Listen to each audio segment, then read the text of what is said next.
والقرآن الحكيم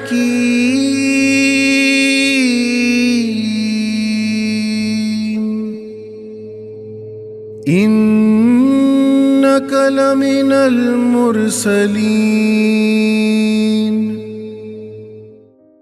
أعوذ بالله من الشيطان الرجيم بسم الله الرحمن الرحيم رب اشرح لي صدري ويسر لي أمري. In Bedouin Arabia, at the time of the Prophet ﷺ, it was a common practice of people to swear by something to grab the attention of others, like a precursor to an announcement.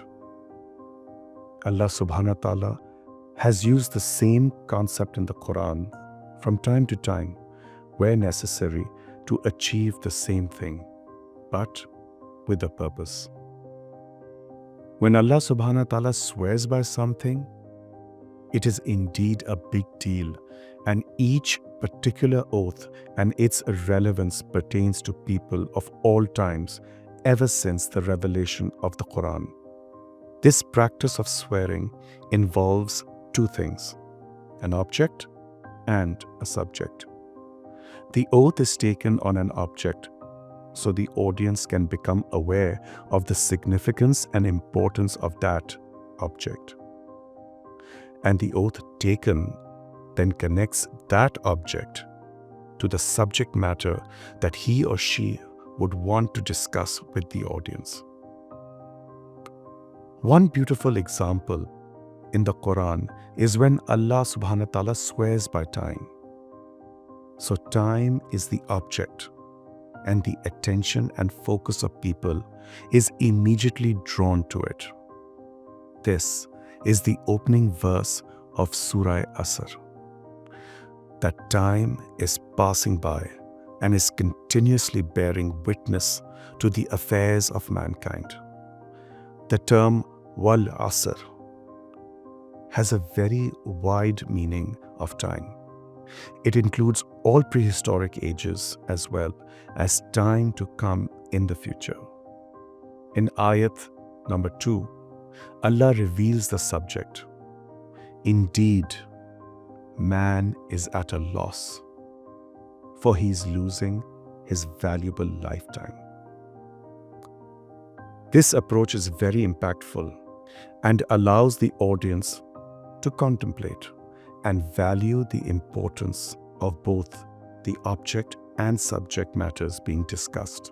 An interesting observation is when Allah subhanahu wa ta'ala takes an oath as compared to a person, is that the person needs to convince the audience of the importance of the object and subject matters.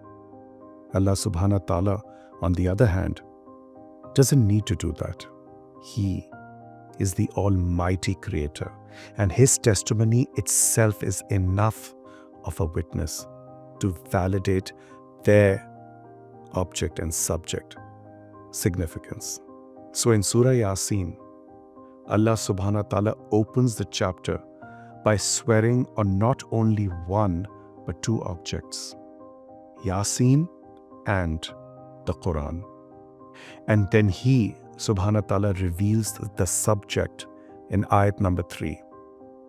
You are indeed one of the messengers. This is truly a very remarkable way to begin the surah from the perspective of Allah subhanahu wa ta'ala, His Rasul sallallahu alaihi wasallam, and the audience. It shows a deep love and reverence Allah subhanahu wa ta'ala has for His beloved sallallahu alaihi wasallam. Allah subhanahu wa ta'ala not only swears by Him sallallahu alaihi wasallam, but also by His subhanahu wa ta'ala's very book, which is full of wisdom that has been embedded within the heart of the beloved sallallahu alaihi wasallam. Let us try and absorb that. It should not matter to the beloved sallallahu alaihi wasallam whether people believe in his prophethood or not. Allah's oath is enough of a testimony and the validation and witnessing of the subject matter are being done by the Quran and the presence of Rasulullah sallallahu alaihi wasallam himself. The Quran is the most important book of all times. It holds the answers of all the matters of the heart and is the perfect code to live by as well.